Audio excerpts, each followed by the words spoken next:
മത്തായിയുടെ സുവിശേഷം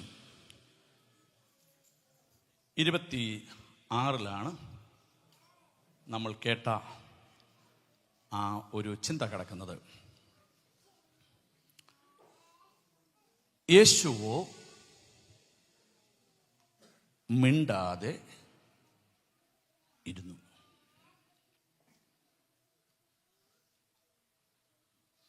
നമുക്കറിയാം, യേശു കർത്താവ്, ഇനി പുസ്തകം നിങ്ങളൊന്ന് മടക്കിക്കോ. അത്യാവശ്യ വാക്യങ്ങൾ ഇതിൽ ഡിസ്പ്ലേ ഉണ്ടല്ലോ അല്ലേ? ഉണ്ട്. പുസ്തകം മടക്കിക്കോ, എല്ലാവരും മടക്കിക്കോ. മോനെ, പുസ്തകം മടക്കിക്കോ. അതൊക്കെ ഒന്ന് റിലാക്സ് ആയിട്ടൊന്നിരുന്നു. എന്നെ ഒത്തിരി ചിന്തിപ്പിച്ച ഒരു ചിന്തയാണ് ഞാൻ നിങ്ങളോട് ഷെയർ ചെയ്യുന്നത്. യേശു ഇവിടെ മിണ്ടാതിരിക്കുകയാണ്. യേശുവിനെ ഒരു വിസ്താരത്തിനായിട്ട് കൊണ്ടുവന്നിരിക്കുകയാണ്. പല നിലകളിൽ യേശുവിനെ അവർ പ്രൊവോക്ക് ചെയ്തു, പ്രലോഭിപ്പിച്ചു യേശുവിൻ്റെ വാ തുറക്കാൻ. യേശു മിണ്ടാതിരിക്കുക. God is silent sometimes. കർത്താവിൻ്റെ ഈ നിശബ്ദത നമ്മളോട് എന്താണ് പറയുന്നത്? യോഹന്നാന്റെ സുവിശേഷത്തിൽ 8-ാം അധ്യായത്തിലേക്ക് വരുമ്പോൾ, നിങ്ങൾ ഭാഗം വായിക്കണ്ട, ഞാൻ പറഞ്ഞു വയ്ക്കോളാം. ഒരു അഡൾട്ടറി കുറ്റത്തിന് പിടിക്കപ്പെട്ട ഒരു സ്ത്രീയെ പിടിക്കപ്പെട്ടവരെല്ലാവരും കൂടി യേശുവിൻ്റെ അടുക്കൽ കൊണ്ടുവന്നു. അത് ഒരു പുരുഷനുണ്ടായിരിക്കണം, ഒരു സ്ത്രീ ഉണ്ടായിരിക്കണം. പക്ഷേ സ്ത്രീയെ മാത്രമായിട്ട് കൊണ്ടുവന്നു. പീലാത്തോസിൻ്റെയും കയ്യഫാവിൻ്റെയും മഹാപുരോഹിതന്മാരുടെ മുമ്പിൽ യേശുവിനെ പ്രൊവോക്ക് ചെയ്തു. കള്ളസാക്ഷ്യക്കാരെ 2 പേരെ കൊണ്ടുവന്ന് യേശുവിൻ്റെ മുമ്പിൽ നിർത്തി ചോദിപ്പിക്കുകയാണ്. ഇങ്ങനെയാണ് പറഞ്ഞത്. ഇവൻ പറഞ്ഞു 3 ദിവസം കൊണ്ട്. ആ ഭാഗം ഒന്ന് വായിച്ചു പോകാം. മത്തായിയുടെ സുവിശേഷം 26, ഞാൻ പറയുന്ന അവിടെ തൊട്ടൊന്ന് വായിച്ചു പോകാം. ഞാൻ വായിച്ചോളാം. 57 മുതൽ. യേശുവിനെ പിടിച്ചവരോ മഹാപുരോഹിതനായ കയ്യഫായുടെ അടുക്കൽ ശാസ്ത്രിമാരും മൂപ്പന്മാരും ഒന്നിച്ചുകൂടിയിരുന്ന് അവിടുത്തെ അവനെ കൊണ്ടുപോയി. എന്നാൽ പത്രോസ് ദൂരവേ മഹാപുരോഹിതന്റെ അരമനയോളം പിൻചെന്ന അകത്ത് കടന്ന അവസാനം കാണാൻ സേവകന്മാരോടുകൂടി ഇരുന്നു. മഹാപുരോഹിതന്മാരും ന്യായാധിപ സംഘമൊക്കെയും യേശുവിനെ കൊല്ലേണ്ടതിന് അവന്റെ നേരെ കള്ളസാക്ഷ്യം അന്വേഷിച്ചു. കള്ളസാക്ഷികൾ പലരും വന്നിട്ടും പറ്റിയില്ല. ഒടുവിൽ 2 പേർ വന്നു. ദൈവമന്ദിരം പൊളിച്ച് 3 ദിവസം കൊണ്ട് വീണ്ടും പണിയുവാൻ എനിക്കു കഴിയുമെന്ന് ഇവൻ പറഞ്ഞു എന്ന് ബോധിപ്പിച്ചു. മഹാപുരോഹിതൻ എഴുന്നേറ്റ് അവനോട്, നീ ഒരു ഉത്തരം പറയുന്നില്ലയോ? ഇവർ നിന്റെ നേരെ സാക്ഷ്യം പറയുന്നത് എന്ത് എന്ന് ചോദിച്ചു. യേശു അപ്പോഴും മിണ്ടാതെ ഇരുന്നു. വ്യഭിചാരക്കുറ്റത്തിന് പിടിക്കപ്പെട്ട സ്ത്രീയുമായി യേശുവിൻ്റെ അടുക്കൽ വന്നവർ ഈ സ്ത്രീയുടെ നേരെയുള്ള ആരോപണങ്ങൾ പറഞ്ഞപ്പോൾ യേശു നിലത്ത് ഇരുന്ന് വിരൽ കൊണ്ട് എഴുതിക്കൊണ്ടിരുന്നു. അവിടെ പറയുന്നു, യേശുവോ മിണ്ടാതെ ഇരുന്നു. യേശുവോ മിണ്ടാതെ ഇരുന്നു. പല സമയങ്ങളിലും നമ്മൾ പ്രാർത്ഥിക്കും, ഉപവസിക്കും. നീണ്ട കാലങ്ങൾ, നീണ്ട വർഷങ്ങൾ ഉപവാസത്തിലും പ്രാർത്ഥനയിലും രട്ടിലും വെണ്ണീരിലും ഇരുന്ന് ആത്മതപനം ചെയ്ത് ദൈവമക്കൾ ദൈവത്തോട് പ്രാർത്ഥിച്ചിട്ട് ദൈവത്തിൻ്റെ ഭാഗത്ത് നിന്നൊരു ഉത്തരം ഉണ്ടായില്ല, ഒരു മറുപടി ഉണ്ടായില്ല, അല്ലെ പ്രവാചകന്മാരിലൂടെ സംസാരിച്ചില്ല എന്ന് മാത്രമല്ല, ദൈവം അവിടെ നമ്മുടെ പ്രാർത്ഥനകളുടെ മുമ്പിൽ മൗനമായിരിക്കുന്ന ഒരു അവസ്ഥ കാണുവാനായി കാണും. ഒരു 10 വർഷത്തിന് മുന്നെയാണ് ഇങ്ങനെ ഒരു ചിന്ത എൻ്റെ തലയിൽ, ഒരു ദൈവദാസൻ്റെ മെസ്സേജ് കേട്ടപ്പോൾ എനിക്ക് കയറിയത്. അന്ന് തൊട്ട് ഇതിനൊരു മെസ്സേജ് ആക്കണമെന്ന് ഞാൻ ചിന്തിക്കാറുണ്ട്. പക്ഷെ കുറച്ച് നാളുകളായിട്ട് ചില പ്രാർത്ഥനകളുടെ മറുപടികളെ ദൈവം മൗനമായിരിക്കുന്നത് എന്നെയും ചിന്തിപ്പാൻ തുടങ്ങി. Why God is so silent.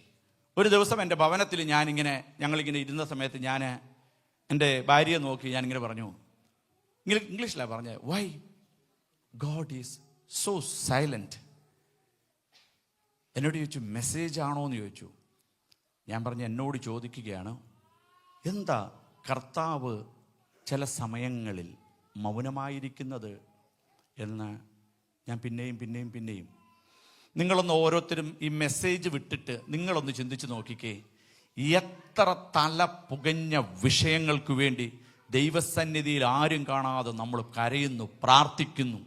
ആരോടും പറഞ്ഞിട്ട് ഒരു പ്രയോജനവുമില്ല. എൻ്റെ ഹൃദയത്തിൻ്റെ അവസ്ഥകളെ, എൻ്റെ മനോസ്ഥിതിയെ, അല്ലെങ്കിൽ എൻ്റെ ആ പ്രശ്നത്തെ ആർക്കും ഉൾക്കൊള്ളാൻ കഴിയത്തില്ലെന്ന് മാത്രമല്ല, ദൈവത്തിൻ്റെ ഭാഗത്ത് നിന്ന് ഈ വിഷയത്തിൽ ഞാൻ ഒറ്റയ്ക്കിരുന്ന് മുറി അടച്ചിരുന്ന് പ്രാർത്ഥിച്ചിട്ട് വിലപിച്ചിട്ട് കർത്താവ് ഇതിനു മുമ്പ് പല സമയങ്ങളിലും എന്നോട് ഇടപെട്ടിട്ടുണ്ട്. വചനം വായിക്കാൻ, വചനം തുറക്കുമ്പോൾ, അല്ലെങ്കിൽ ഒരു മീഡിയകളിലൂടെ, അല്ലെങ്കിൽ പ്രവാചകന്മാരിലൂടെ, നെക്സ്റ്റ് സൺഡേയിൽ വർഷിപ്പിലൂടെ, എക്സോട്ടേഷനിലൂടെ, സങ്കീർത്തനത്തിലൂടെ, സന്ദേശങ്ങളിലൂടെ ഇടപെടുന്ന ദൈവം കാലങ്ങളായിട്ട് എൻ്റെ ഈ വിഷയത്തിൻ്റെ മേൽ മൗനം അവലംബിച്ചിരിക്കുന്നതിൻ്റെ പിൻപിൽ എന്താണെന്ന് നമുക്കൊക്കെ അറിയാനൊരാഗ്രഹമുണ്ട്. എന്താ കർത്താവ് ചില വിഷയങ്ങൾക്ക് മേലെ മിണ്ടാതിരിക്കുന്നത്? ചില വിഷയങ്ങൾ കൊണ്ട് ദൈവസന്നിധിയിൽ വെച്ച് പല പ്രവാചകന്മാരുടെ മുമ്പിൽ നമ്മൾ ചെന്ന് നിൽക്കുമ്പോൾ ഈ പർട്ടിക്കുലർ മാറ്ററിൻ്റെ ഒരു ആൻസർ, പർട്ടിക്കുലർ വിഷയത്തിൻ്റെ മേൽ ഈ പ്രവാചകന്റെ ശബ്ദം ദൈവശബ്ദമായി ഞാൻ ഉൾക്കൊള്ളാൻ തയ്യാറായി എൻ്റെ ചെവിയെ കൂർപ്പിച്ചിരിക്കുന്നു.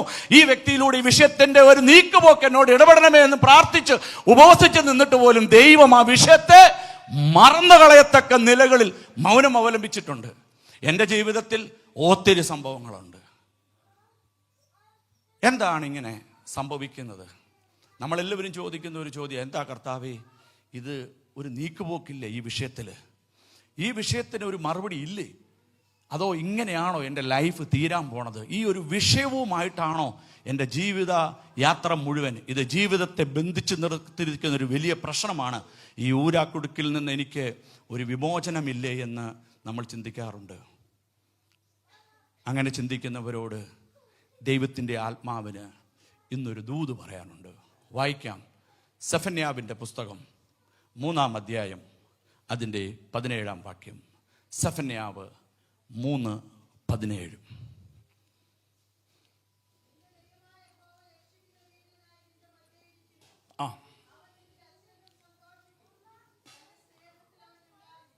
മതി. സെഫന്യാവിൻ്റെ പുസ്തകം തിരയുന്നവരുണ്ടെന്ന് എനിക്കറിയാം. ഇപ്പോഴും സെഫന്യാവ് കിട്ടിയവർ മാത്രം സത്യം പറയണം. തിരുസഭയാ, ഒന്ന് കര ഉയർത്തിക്ക്. കിട്ടിയിട്ടുണ്ടായിരുന്നെങ്കിൽ കിട്ടാത്തവർ കര ഉയർത്തണ്ട.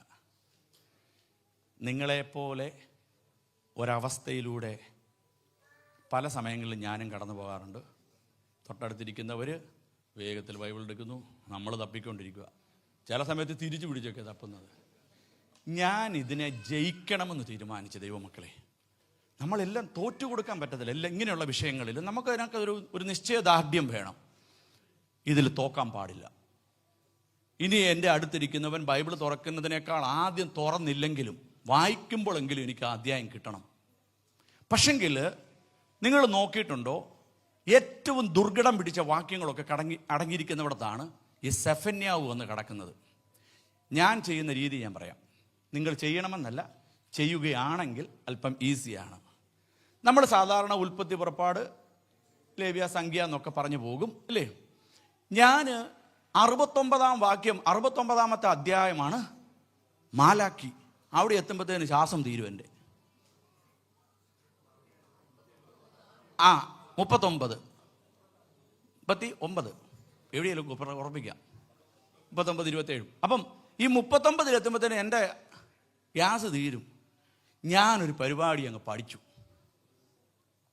ഞാൻ പുറകിൽ നിന്ന് പഠിച്ചു. അപ്പം ഞാൻ പഠിക്കാൻ തുടങ്ങി. മാലാക്കി,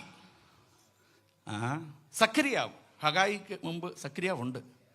മാലാക്കി, സക്കരിയാവ്, ഹഗായി, സെഫന്യാവ്. ഒന്നുകൂടെ പറയാം, മറക്കല്ല്. മാലാക്കി എല്ലാവർക്കും അറിയാമല്ലോ. മാലാക്കി, സെക്കരിയാവ്, സെക്കരിയ പ്രവചനന്റെ പുസ്തകം, മാലാക്കി, സെക്കരിയാവ്, ഹഗായി, സെഫന്യാവ്, പിന്നെ ഹബക്കൂക്ക്. ഇതൊരു സെറ്റാക്കണം നിങ്ങളുടെ മനസ്സിൽ. മുമ്പോട്ടല്ല പോകേണ്ടത്, പുറകോട്ട് പിടിക്കണം. ഒന്ന് പറഞ്ഞേ. മാലാക്കി, ടെൽഫോർഡ് ചർച്ചിൽ ഇത് ഞാൻ പറഞ്ഞിട്ട് അവരിപ്പോൾ കാണാതെ പറയുക. ഞാൻ 3-4 ആഴ്ച മുമ്പ് ഈ മെസ്സേജ് എവിടെ എടുത്തു. സെക്കരിയാവിൻ്റെ പ്രവചന പുസ്തകം നമ്മുടെ മനസ്സിൽ കണ്ടുകൊണ്ട് മാലാക്കിയെ കയറി പിടിക്കണം. മാലാക്കി, സെക്കരിയാവ്, ഹഗായി, സെഫന്യാവ്, ഹബക്കൂക്ക്. ഇതൊന്ന് പറയാവോ? ഒന്ന് പറഞ്ഞേ, ഒന്ന് എല്ലാവരും ശബ്ദം ഉയർത്തി. മാലാക്കി, ശബ്ദം ഉയർത്തച്ചാ കൊച്ചോൻ ചെയ്യാനോടാ. മാലാക്കി പറ. സെക്കരിയാവ്. ബൈബിളിങ് മേടിച്ച് ഞാനിവിടെ പറയുന്ന റൈറ്റാ.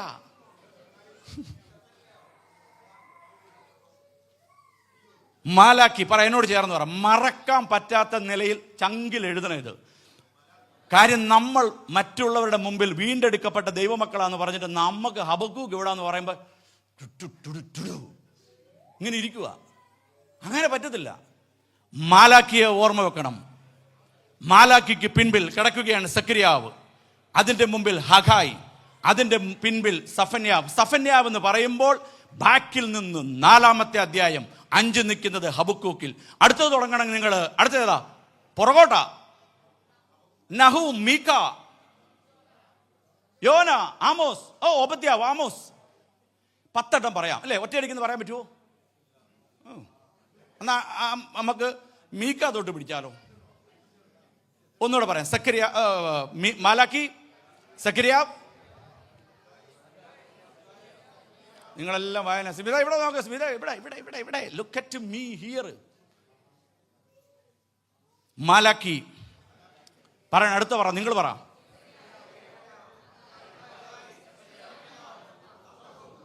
ഇനി അടുത്തത് മീക, യോന. യോന കഴിഞ്ഞ് ഒച്ച കേട്ടില്ല.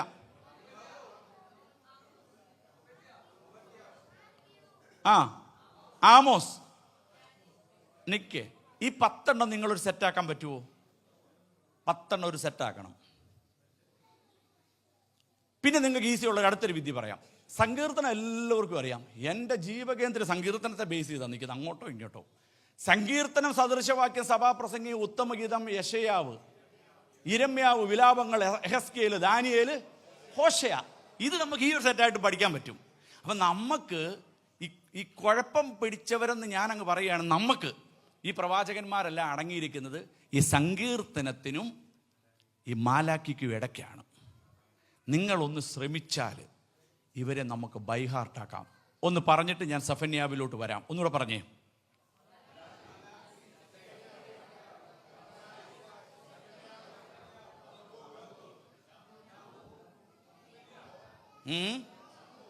നഹൂം കഴിഞ്ഞ് മീക, ആമോസ്. സങ്കീർത്തനം,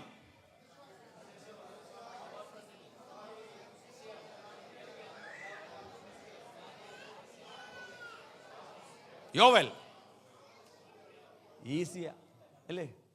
നിങ്ങൾ ശ്രമിച്ചാൽ ഈസി ആയിട്ട് ജയിക്കാൻ പറ്റും.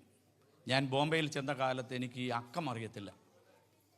1 2 3 4 5 6 7 8 9 10 12 11 12. പിന്നെ പക്ഷേ ഞാൻ 100 വരെ പഠിച്ചു. എങ്ങനെയാണെന്നറിയാവോ? ഞാൻ കയറുന്ന റെയിൽവേ സ്റ്റേഷനിൽ നിന്ന് കാണുന്ന ഇലക്ട്രിക് പോസ്റ്റാണല്ലോ ട്രെയിനിൻ്റെ, ഈ പോസ്റ്റെല്ലാം എണ്ണിക്കൊണ്ടിരിക്കും. ഒരിക്കലും ഇക്തീസ്, ചാബീസ്, തേവീസ്, ഭഗ്ദീസ്, പഞ്ചത്ര എന്നൊക്കെ പറയുമ്പോൾ എൻ്റെ അടുത്തിരിക്കുന്നു, ഇവനെന്ത് വോട്ട് പിടിക്കുമെന്ന് ചോദിക്കും. 75 പറയുന്ന ഞാൻ പറഞ്ഞ് പഠിച്ച്. കാര്യം എനിക്ക് ചില വിഷയങ്ങൾ തോക്കുന്ന ഇഷ്ടമില്ല, ജയിക്കണം. അത് ഇങ്ങനെയുള്ള ചില ഇതിലൊക്കെയാണ് ജയിക്കാൻ പറ്റിയില്ല. പിന്നെ നമ്മൾ ഈ വിഷയത്തിൽ പറയാൻ പാടില്ല. എൻ്റെ ഒരു സിസ്റ്റം അതാ. അപ്പം ഞാനതുകൊണ്ട് പുറകോട്ട് പഠിച്ചു. എല്ലാവരും മുമ്പോട്ട് പഠിക്കും. എന്നെക്കൊണ്ട് മനസ്സിലായി ഇത് മുഴുവൻ പറഞ്ഞ് 39 ഞാൻ എത്തത്തില്ല, എൻ്റെ ജീവകാലത്ത് ഒരിക്കലും. അപ്പോൾ പുറകോട്ട് പഠിച്ചു. നിങ്ങളങ്ങനെ ശ്രമിച്ചാൽ മതി. അപ്പോൾ സെഫന്യാവിൻ്റെ പുസ്തകം 3-ാം അധ്യായം 17-ാം വാക്യം. അവൻ്റെ സ്നേഹത്തിൽ അവൻ എന്നോട് മിണ്ടാതെ ഇരിക്കുന്നു. സെഫന്യാവിൻ്റെ പുസ്തകം 4 അധ്യായങ്ങളാണ്. 4 അധ്യായങ്ങളിലായിട്ട് ഞാൻ എഴുതി വെച്ചിരിക്കുന്നത് ശരിയാണെങ്കിൽ 18, 15, 3 അധ്യായങ്ങൾ അല്ലേ? 18, 15, 20 വാക്യങ്ങളായിട്ടുള്ള 53 വാക്കുകൾ അടങ്ങിയ ചെറിയ പ്രവാചകന്മാരുടെ ഗണത്തിലുള്ള ഒരു പ്രവാചകനാണ് സെഫന്യാവ്. നമ്മുടെ ചോദ്യം നമ്മൾ മറന്നു പോകല്ലേ. ചില അടിയന്തര വിഷയങ്ങളുടെ മേൽ, ചില കാലപ്പഴക്കമുള്ള വിഷയത്തിൻ്റെ മേൽ എന്താണ് എൻ്റെ ദൈവം ഇതിൻ്റെ മേൽ ഒരു മറുപടി നൽകാത്തത്? ഇതിൻ്റെ മേൽ ഒരു മറുപടി നൽകാത്തത്. സെഫന്യാവിൻ്റെ പുസ്തകത്തിൻ്റെ ഇൻട്രഡക്ഷൻസ് ഒക്കെ ഞാൻ പറയണമെന്നുണ്ട്. 3 അധ്യായങ്ങളിലായിട്ട് ദൈവത്തിൻ്റെ ന്യായവിധിയെക്കുറിച്ച് അവിടെ പറയുന്നുണ്ട്. ഇസ്രായേലിൻ്റെ ന്യായവിധിയെക്കുറിച്ച് അവിടെ പറയുന്നു. 3-മത് പറയുന്നതാണ് ഇസ്രായേലിന് ചുറ്റുപാടും കിടക്കുന്ന ദേശനിവാസികളോടുള്ള ന്യായവിധി. പിന്നെ ലാസ്റ്റത്തെ അധ്യായത്തിൽ ദൈവിക രക്ഷ, വീണ്ടെടുപ്പ് എന്നുള്ള പദങ്ങൾ പറഞ്ഞ് അവിടെ നിർത്തുകയാണ്. ഈ സെഫന്യാവിൻ്റെ പുസ്തകം എഴുതുമ്പോൾ സെഫന്യാവ് കൂടി ചിന്തിച്ചിട്ടുണ്ടായിരിക്കാം, കർത്താവേ, എൻ്റെ ഈ വിഷയത്തിൽ എന്തേ നീ മൗനം അവലംബിച്ചിരിക്കുന്നത്? അതുകൊണ്ട് ആണ് ആ പുസ്തകം ഇങ്ങനെ കൊണ്ടുവന്ന് നിങ്ങളുടെ മുമ്പിൽ കൊണ്ടുവരാനായിട്ട് ഞാൻ ആഗ്രഹിക്കുന്നത്. സെഫന്യാവിൻ്റെ പുസ്തകത്തിൽ ഇസ്രായേലിൻ്റെ ന്യായവിധിയോടുള്ള ബന്ധത്തിൽ വീണ്ടെടുക്കപ്പെട്ട ദൈവമക്കളെ, ആ പാട്ടതാ ഞാൻ ദേവദാസനോട് പാടാവോ എന്ന് ചോദിച്ചത്. ആ പാട്ടിൽ അടങ്ങിയിരിക്കുന്നതാണ് ഈ സെഫന്യാവിൻ്റെ പുസ്തകത്തിൻ്റെ ചരിത്രം. കാര്യം, ഒരു മിശിഹ രാജാവായി വാഴുമ്പോൾ നമ്മുടെ മക്കൾക്ക് ലഭ്യമാകുന്ന അനുഗ്രഹങ്ങളുടെ ഒരു പട്ടിക തന്നെ അവിടെ എഴുതപ്പെട്ടിട്ടുണ്ട്. ഞാനൊന്ന് ക്ലാസ് ചെയ്ത് 8 എഴുതിയിട്ടുണ്ട്. അത് മറ്റൊരു സ്ഥലത്ത് നിന്ന് എനിക്ക് കിട്ടിയതാണ്, ഞാൻ പറയാം. യഹോവ നിന്റെ ന്യായവിധികളെ മാറ്റും. 1-മത്തേത്, നിന്റെ ശത്രു നിന്റെ മുമ്പിൽ നീ ശത്രുവിൻ്റെ മുമ്പിൽ നീ ജയാളിയാകും. ശത്രുവിനെ നിന്റെ മുമ്പിൽ നിന്ന് നീക്കിക്കളയും. 1, യഹോവ നിന്റെ ന്യായവിധികളെ മാറ്റും. നിന്റെ ശത്രുവിൻ്റെ മുമ്പിൽ നിന്ന് ജയാളിയാകും. ശത്രുവിനെ എന്നേക്കുമായി മാറ്റിക്കളയും. ഇസ്രായേലിൻ്റെ ദൈവം അവൻ രാജാവായി നിന്റെ മധ്യയിരിക്കും. ഇനി നീ ഒരനർത്ഥവും കാണുകയില്ല. നീ ഭയപ്പെടരുത് ജെറുസലേമേ എന്ന് പറയേണ്ടവിടത്ത് നീ ഭയപ്പെടരുത് മഹനീയമേ, ധൈര്യപ്പെടുക. യഹോവ ഒരു വീരനെ പോലെ നിന്നോട് കൂടെയുണ്ട്. 7-മത്തേത്, ദൈവം യഹോവ അത്യന്തം, കർത്താവിൽ നമ്മൾ ജനം അത്യന്തം സന്തോഷിക്കും. ലാസ്റ്റത്തേതാണ്, അവൻ സ്നേഹത്തിൽ നമ്മളോട് മിണ്ടാതിരിക്കും. ഞാൻ ഇന്ന് രാവിലെ സ്നാന ശുശ്രൂഷ കഴിഞ്ഞ് സ്നേഹം കൂടിയിട്ട് കൊച്ചുവാണിച്ചാ എൻ്റെ വണ്ടിയുടെ പുറകെ പോയി. കേൾക്കണേ, അതാ ലേറ്റായത്. അദ്ദേഹത്തിൻ്റെ പുറകെ വാണം വിട്ട പോലെ പോയി ഞാനും. അവിടെ ചെന്നപ്പം ആട് കിടന്നിടത്ത് രോമവും ഇല്ല. പിന്നെ ചെന്നെന്നറിയിക്കാൻ ഒരു നെയിം ബോർഡൊക്കെ ഇട്ടിട്ട് പോന്നു. നമ്മുടെ രീതികൾ ഇതാണ്. സ്നേഹം കൂടുമ്പോൾ നമ്മൾ ഒത്തിരി സംസാരിക്കും, ഒത്തിരി ഓടും, ഒത്തിരി കാര്യങ്ങൾ ചെയ്യും. പക്ഷെങ്കിൽ ഇവിടെ സെഫന്യാവിൻ്റെ പുസ്തകത്തിൽ പറയുകയാണ്, എനിക്ക് നിന്നോടുള്ള സ്നേഹത്തിൻ്റെ ആധിക്യം നിമിത്തം ഞാൻ നിന്നോട് മിണ്ടാതെ ഇരിക്കുന്നു. നമ്മൾ സ്നേഹം കൂടുകയാണ് എന്താ ചെയ്യുന്നത്? നിങ്ങളൊന്ന് ചിന്തിച്ചു നോക്കി. എനിക്ക് വലിയ ഫോൺ കോൾ വരാത്തതെന്നറിയോ? ആരും സ്നേഹിക്കുന്നുണ്ടെങ്കിൽ നിശ്ചയമായിട്ടും മനുഷ്യനാണോ അവൻ വിളിച്ച് സംസാരിക്കും. തിരിച്ചു. അപ്പൊ സ്നേഹമുള്ളവിടത്ത് സംസാരങ്ങൾ കൂടുതലാണ്. പക്ഷെ കർത്താവ് ഇവിടെ പറയുകയാണ്, നേരെ തിരിച്ച് ഞാൻ മിണ്ടാതിരിക്കുന്നു. അതിന് മുമ്പിലത്തെ വാക്യം എങ്ങനെ മിണ്ടാതിരിക്കുന്നു എന്ന് അവിടെ എഴുതിയിരിക്കുന്നത്. അതാണ് അതിനും ആശ്ചര്യമുളവാക്കുന്നത്. പുസ്തകങ്ങൾ മടക്കി വെക്കാൻ പറഞ്ഞായിരുന്നു. അവൻ ഒരു വീരനെ പോലെ മിണ്ടാതിരിക്കുന്നു. അതെന്താ ഒരു മിണ്ടായിരിപ്പാ കർത്താവേ, അല്ലേ? ഒന്ന് നമുക്കങ്ങോട്ട് ഉൾക്കൊള്ളാൻ പറ്റുന്നില്ല. സ്നേഹത്തിന്റെ ആധിക്യം നിമിത്തം ദൈവം തമ്പുരാൻ എന്നോട് മിണ്ടുന്നില്ല. 2-മത് അതിനോട് ചേർത്തുള്ള വാക്യമാണ്, വീരനെ പോലെ ആയിരിക്കുന്ന ദൈവം സ്നേഹത്തിന്റെ ആധിക്യം നിമിത്തം നിന്നോട് മിണ്ടാതിരിക്കുന്നു.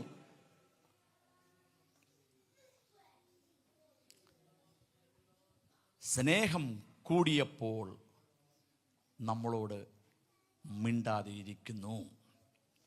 ഇടയ്ക്കൊരു ചിന്ത അതിനിടയ്ക്ക് ഞാൻ കയറ്റി അങ്ങ് പോകാം.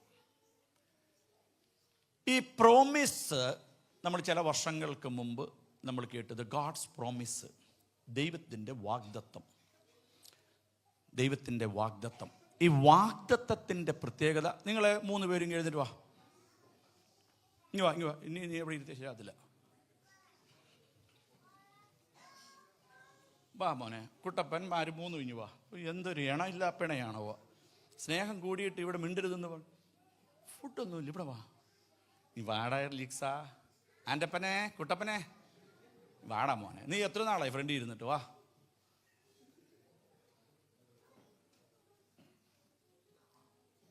ഒരാളൂടെ ഉണ്ട്, ഒരു താടിക്കാരൻ അവിടെ ഇരുന്നാണ്.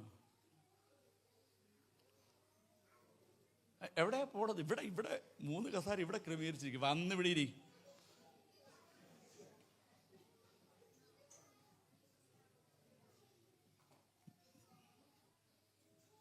അവൻ ആൻ്റപ്പൻ ഇരുന്നു അവിടെ, കുട്ടപ്പൻ അവിടെ ഇരുന്നു. ഇങ്ങനെയുണ്ട്, നല്ല രസം അവിടെ ഇരിക്കുക.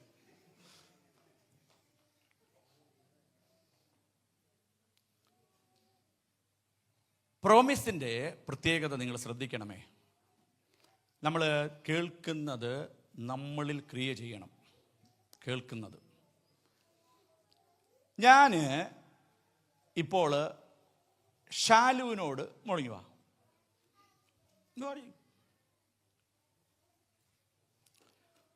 ഒരു ദൂത് പറയുക ഈ കുഞ്ഞിനോട്. ഈ ദൂത് ഈ കുഞ്ഞിന് ഗ്രഹിക്കാൻ കൂടി പറ്റാത്ത ഭാഷയിലാണ് പറയുന്നതെങ്കിലോ, ഒന്ന്, അവരുടെ മാതാപിതാക്കൾ അപ്പം ശ്രദ്ധിക്കും, ഷാലുവിനെ കുറിച്ച് ഒരു ദൈവ പദ്ധതിയുണ്ട്. അപ്പം ദൂതിൻ്റെ പ്രത്യേകത, ഷാലുവിന് ഒരിക്കലും മോളുടെ പിതാവിനോ മോളുടെ മാതാവിനോ മോളുടെ ആങ്ങളയ്ക്കോ സ്വപ്നത്തിൽ കൂടി ചിന്തിക്കാൻ പറ്റാത്ത നിലയിലുള്ള ഒരു ദൂതാ പറയുന്നത്. അല്ലെങ്കിൽ ഇപ്പം നമുക്കറിയാം, സുനിത വില്യംസ് സ്പേസ് ഷട്ടിലിൽ അകപ്പെട്ടു പോയിട്ട് നിയർലി 1 year ആയി, കേട്ടിട്ടുണ്ടായിരിക്കുമല്ലോ. അപ്പം അതുകൊണ്ട് സ്പേസ് ഷട്ടിൽ ആരെയും വിടാൻ നമ്മൾ ആഗ്രഹിക്കുന്നില്ല. പക്ഷെ കർത്താവിൻ്റെ ആത്മാവിൻ്റെ പ്രചോദനത്താൽ ഞാൻ ഇവളോട് പറയുകയാണ്, ഈ പൈതല് സ്പേസ് ഷട്ടിലിൽ പോകും. നമ്മൾ പോയിരുന്നു. ദൂതിൻ്റെ പ്രത്യേകത എന്ന് പറയുന്നത് ഒരിക്കലും സംഭവിക്കത്തില്ലാത്ത ഒരു സാഹചര്യത്തിലാണ് ദൈവത്തിൻ്റെ ആത്മാവ് ഇടപെടുന്നത്. ഒരിക്കലും ഒരു സാധ്യതയും ദൂതിൻ്റെ മുമ്പിൽ നോക്കുമ്പോൾ നടക്കുന്നില്ല. അവിടെയാണ് ദൈവത്തിൻ്റെ പ്രവൃത്തിയുടെ ആത്മാവിൻ്റെ ചലനങ്ങൾ നടന്ന് സാധ്യതകൾ ഒന്നുമില്ലാത്തതിൻ്റെ മേൽ ദൈവിക ചിറകം കൊണ്ട് വെച്ച് പിടിപ്പിച്ചിട്ട് ദൈവത്തിൻ്റെ ആത്മാവിനാൽ അവരെ ദൈവം എഴുന്നേൽപ്പിക്കുക തന്നെ ചെയ്യും. അങ്ങനെയാണെങ്കിൽ ഇന്നൊന്ന് തിരിഞ്ഞു നോക്കിയിട്ട് പറ, സാധ്യതകൾ അസ്തമിച്ചവിടത്ത്, സാധ്യതകൾ ഇല്ലായിരുന്നവിടത്ത്, എല്ലാം നഷ്ടപ്പെട്ടവിടത്ത് ദൈവത്തിൻ്റെ ആത്മാവിനെ ചിലരോട് ദൈവം സംസാരിച്ചു. ഇങ്ങനെയൊക്കെ ആയിത്തീരുവാൻ തക്കത്തിൽ സ്വർഗത്തിലെ ദൈവത്തിന് ഒരു മാസ്റ്റർ പ്ലാൻ ഉണ്ടായിരുന്നു.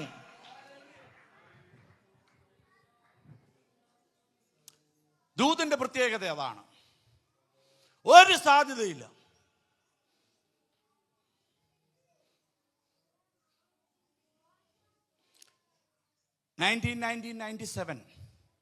നോർവേയിൽ നിന്ന് ഒരു പുരോഹിതൻ, ഞാൻ വർക്ക് ചെയ്യുന്ന വെള്ളക്കാരൻ, സ്ഥാപനത്തിൽ വന്നു. അദ്ദേഹം 6 മാസത്തോളം എൻ്റെ കൂടെ ഉണ്ടായിരുന്നു.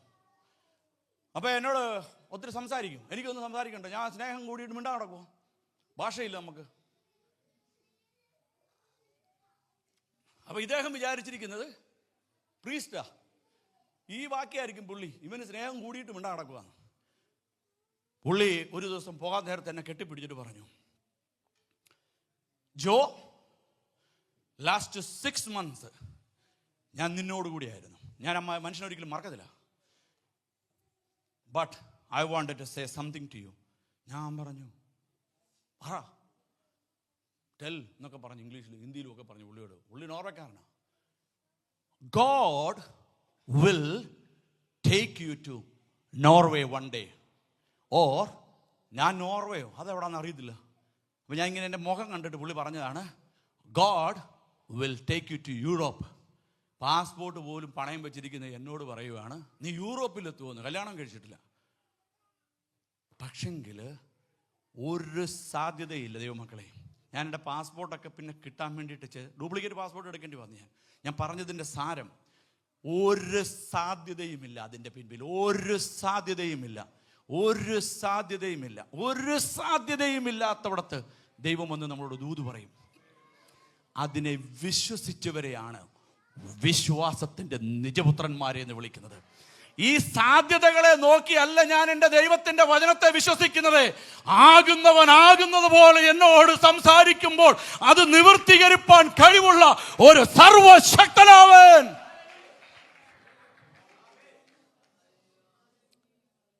ഒരമ്മച്ചിക്ക് 75 വയസ്സുണ്ട്, അപ്പാപ്പൻ 75 വയസ്സുണ്ട്. ഉൽപ്പത്തി പുസ്തകത്തിൽ 12-ാം അധ്യായത്തിൽ തുടങ്ങുന്ന സംഭവം. എന്നിട്ട് നിങ്ങൾ ചിന്തിക്കണമേ, അബ്രാമിനോടുള്ള ദൂത് നിങ്ങൾ ശ്രദ്ധിച്ച് കേൾക്കണം ഈ ഭാഗം. എന്നാലും നമ്മുടെ മുമ്പിൽ ദൈവം ചില വാതിലുകൾ അടച്ചു എന്നും പറഞ്ഞ് നമ്മൾ വിഷാദപ്പെടണ്ട. ദൈവത്തിന് ചിലത് നമ്മളോട് സംസാരിപ്പാനുണ്ട്. ഇത് മുഴുവൻ കേൾക്കണമേ. അതുകൊണ്ട് അബ്രാമിനോട് പറയുകയാണ്, അബ്രാമേ, ഞാൻ കാണിപ്പാനിരിക്കുന്ന ദേശത്തേക്കൊക്കെ പോയി കഴിയുമ്പോൾ എനിക്ക് നിന്നോടൊന്ന് സംസാരിപ്പാനുണ്ട്. എന്താണ്? നീ ബഹു ജാതികളുടെ പിതാവ് ആയിത്തീരും. ഗബ്രിയേൽ വന്ന് മറിയോട് പറയുകയാണ്. മറിയ ചോദിക്കുന്നു, പുരുഷനെ അറിയായികയാൽ ഇത് എങ്ങനെ സംഭവിക്കും? സക്കരിയ പുരോഹിതൻ ഞെട്ടിത്തരിച്ചു നിൽക്കുകയാണ്, ഊമനായി തീരുകയാണ്. വിശ്വാസത്തിൽ അവർ കാലുകളെ മുമ്പോട്ട് വെച്ചപ്പോൾ വിശ്വാസത്തിന്റെ നായകനും പൂർത്തി വരുത്തുന്നവനുമായ ദൈവം ഈ വിഷയത്തിന്റെ മേൽ ഇറങ്ങിയിട്ട് പറയുകയാണ്, ഞാൻ സർവശക്തിയുള്ള ദൈവമാണ്, എന്നാൽ കഴിയാത്ത വല്ലതുമുണ്ടോ?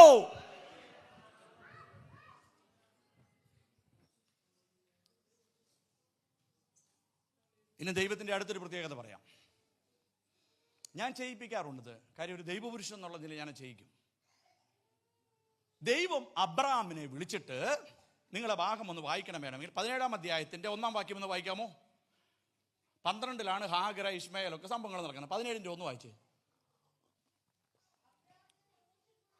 അബ്രാമിന് 99 വയസ്സായി. യഹോവ അബ്രഹാമിന് വളരെ ശ്രദ്ധിച്ചു കേട്ടോണമേ, ഞാൻ സർവശക്തിയുള്ള ദൈവമാണ് അബ്രഹാമേ, നീ എൻ്റെ മുമ്പ് അവിടെ നിൽക്കണമേ. ഒന്ന് നിങ്ങൾ ചിന്തിക്കണമേ, ഉൽപ്പത്തി 12-ൽ ദൈവം അബ്രഹാമിനോട് ഇടപെട്ടതിന് 13 വർഷങ്ങൾക്ക് ശേഷമാണ് ഒരു നീണ്ട ഗ്യാപ്പ് അവിടെ നടക്കുകയാണ്. അബ്രഹാം ഇതുപോലെ സെഫന്യാവ് ചോദിച്ചതുപോലെ ചോദിക്കുന്നുണ്ട്, ഞാൻ അങ്ങോട്ട് പോകണമെങ്കിൽ അങ്ങോട്ട്, ഇങ്ങോട്ട് പോകണമെങ്കിൽ ഇങ്ങോട്ടെന്ന് പറഞ്ഞ് എന്നോട് സംസാരിച്ചു കൊണ്ടിരുന്ന ദൈവമേ, ലാസ്റ്റ് 13 വർഷമായിട്ട് നീ എന്നോട് എന്താ ഒന്നും മിണ്ടാത്തെ? അങ്ങനെ അബ്രഹാം വേവലാതിപ്പെട്ട ആവലോട് കൂടി ഇരിക്കുമ്പോൾ ദൈവം 12-ൽ പറഞ്ഞ വീണ്ടും ആ ദൂതിനെ എടുത്തിട്ട് പറയാണ്, അബ്രഹാമേ, എന്നാൽ കഴിയാത്ത വല്ല കാര്യമുണ്ടോ? I am El Shaddai. എല്ലെന്ന് പറഞ്ഞ ദൈവം, ഷദായ് എന്ന് പറഞ്ഞ ശക്തൻ. എന്നാൽ കഴിയാത്ത വല്ലതുമുണ്ടോ? സർവശക്തനായ സർവശക്തനായ സർവശക്തനായ ദൈവമാ ഞാൻ.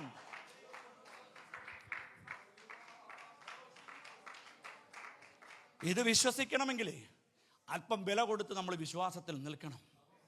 സ്തോത്രം. സാധ്യതകൾ അസ്തമിച്ചവിടത്ത് ദൈവം വാതിലുകളെ തുറന്നവരുണ്ടെങ്കിൽ ഇന്ന് പകൽക്കറയും ആ ഒരു സാധ്യതയും ഇല്ലാതെ നിശ്ചലമായി കിടന്നവിടത്ത് എൻ്റെ തമ്പുരാൻ എൻ്റെ മേലൊരു കാറ്റടിപ്പിച്ചു. ആ കാറ്റിൻ്റെ ശക്തിയാൽ ഞാൻ ഇത്രത്തോളം എത്തുമെന്നോ, ഇത്രത്തോളം പറക്കുമെന്നോ, ഇത്രത്തോളം വിശാലപ്പെടുന്നുമെന്നോ, ഇത്രത്തോളം എൻ്റെ പേരുയരുമെന്നോ ഞാൻ സ്വപ്നത്തിൽ കണ്ടില്ല. പക്ഷെ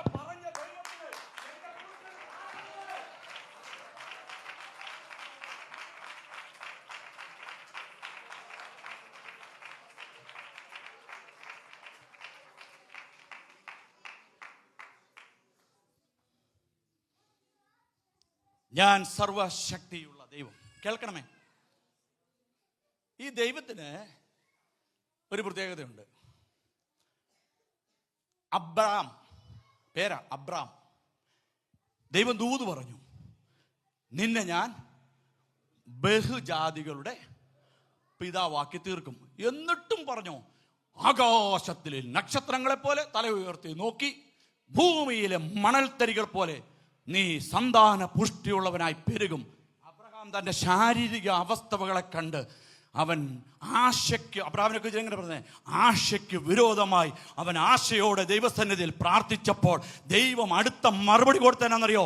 അബ്രാമേ, നിന്റെ പേർ ഇന്നു മുതൽ അബ്രാം എന്നല്ല, നിന്റെ പേർ ഇന്നു മുതൽ അബ്രഹാം എന്നാണ്. എന്താണ് അതിന്റെ അർത്ഥം? ബഹുജാതികളുടെ പിതാവ് എന്നുള്ള നിലയിലുള്ള പേര് അബ്രഹാമിന് സ്വർഗത്തിലെ ദൈവം അങ്ങ് ഇട്ടുകൊടുത്തിട്ട് പറഞ്ഞു, നിന്റെ അവസ്ഥകളെ നിന്നെക്കാൾ നന്നായി എനിക്കറിയാം, പക്ഷെ നീ എന്നു മുതൽ അബ്രാം അല്ല, നീ അബ്രഹാം.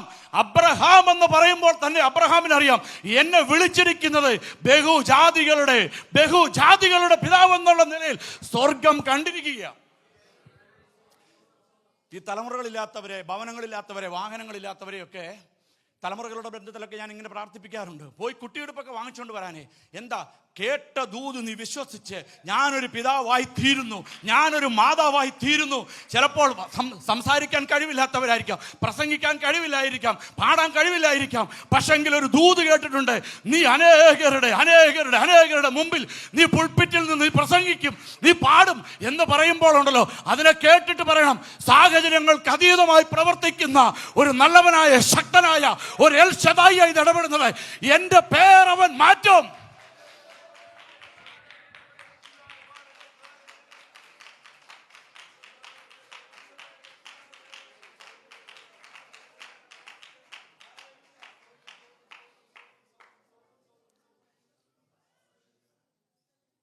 അബ്രാമേ എന്ന് വിളിച്ചവിടത്ത് ദൈവം ഇറങ്ങുക എന്ന് അബ്രാമിനെ വിളിക്കുക, പപ്പാ. ആ വിളിയുടെ നൊമ്പരമൊക്കെ അറിയണമെങ്കിൽ ആ നിലകളിലൂടെ കടന്നു പോകുന്നവരോട് ചോദിക്കണം. ഇതാരാ ഇറങ്ങി വന്ന് വിളിക്കുന്നത്? അതാ അബ്രഹാം എന്നുള്ളതിൻ്റെ അർത്ഥം. ഒറ്റ കുഞ്ഞിൻ്റെ അപ്പനെന്നല്ല. ഇങ്ങനെയാണ് വിളിക്കുന്നത്. ദൈവം നമ്പരാൻ ഇറങ്ങി വന്നത്, എടാ ബഹുജാതികളുടെ പിതാവേ. എത്ര നാളാ? 24 വർഷം. അബ്രാമിനെ കാണുമ്പോഴൊക്കെ ദൈവം ഒന്ന് വിളിക്കുക, എടാ ബഹുജാതികളുടെ പിതാവേ, എടാ ബഹുജാതികളുടെ പിതാവേ, എടാ ബഹുജാതികളുടെ പിതാവേ. ഈ വിളി അബ്രഹാം ഇങ്ങനെ കേട്ടും കൊണ്ടിരുന്നു. ഇന്ന് പകൽ എന്നെ കേൾക്കുന്ന ദൈവമക്കളെ, നിന്നോടൊരു ദൂതുണ്ടെങ്കിലുണ്ടല്ലോ, ആര് പറഞ്ഞു എന്നുള്ളതല്ല, ഒരു വാഗ്ദത്തം നിന്നോട് കേൾപ്പിച്ചിട്ടുണ്ടെങ്കിൽ അത് നിവൃത്തീകരിപ്പാൻ തക്കത്തിലുള്ള ശക്തി അടങ്ങിയ ദൈവത്തിൻ്റെ വചനമാണ് ഇന്ന് എൻ്റെ കർണപുടത്തിൽ കേൾക്കുന്നത്. ഇത് സംഭവിക്കും, ഇത് സംഭവിക്കും, ഇത് സംഭവിക്കും. ഇത് എൻ്റെ ജീവിതത്തിൽ സംഭവിച്ചിട്ടില്ല, പിന്നെ ഇത് ആരുടെ ജീവിതത്തിൽ സംഭവിക്കും?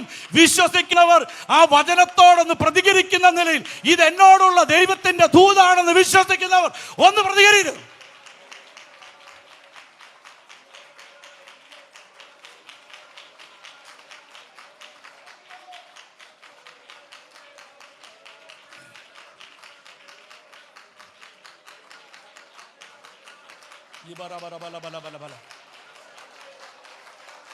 വചനത്തോടൊന്ന് പ്രതികരിച്ചേ.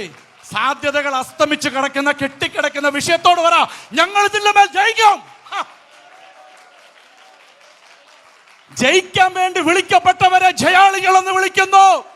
ഇങ്ങനെയുള്ളവരോടുകൂടി ഇരിക്കുമെന്ന കർത്താവ് പറഞ്ഞിരിക്കുന്നത്. ജയിക്കുന്നവൻ എന്നോടുകൂടെ.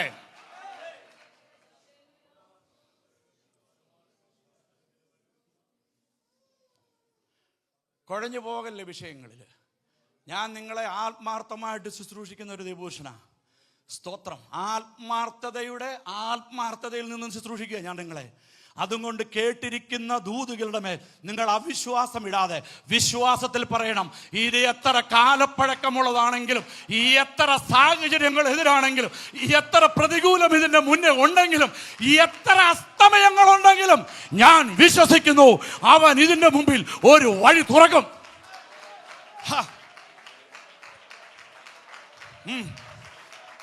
ജയിക്കപ്പെടുവാൻ വേണ്ടി വിളിക്കപ്പെട്ടവരാ. ഓട്ടക്കളത്തിൽ ഓടിയിട്ട് കാര്യമല്ല, അവൻ ഓടുന്നത് വിരുദ് പ്രാപിക്കാനാ. ഇന്ന് പറയണം, ചിലത് ഞാൻ പിടിക്കും, ചിലത് ഞാൻ നേടും, ചിലത് ഞാൻ അവകാശമാക്കും.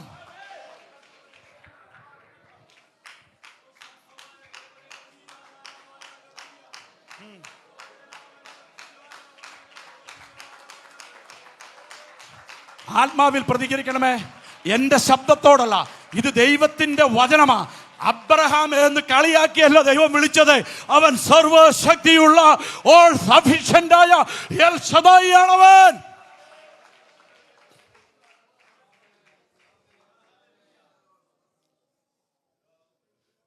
പാസ്റ്റർമാരുടെ പിള്ളേർ ഒത്തിരി ഉണ്ടല്ലോ ഇവിടെ. ഞാൻ നിങ്ങളെ ഒരു മർമ്മം പഠിപ്പിക്കാം.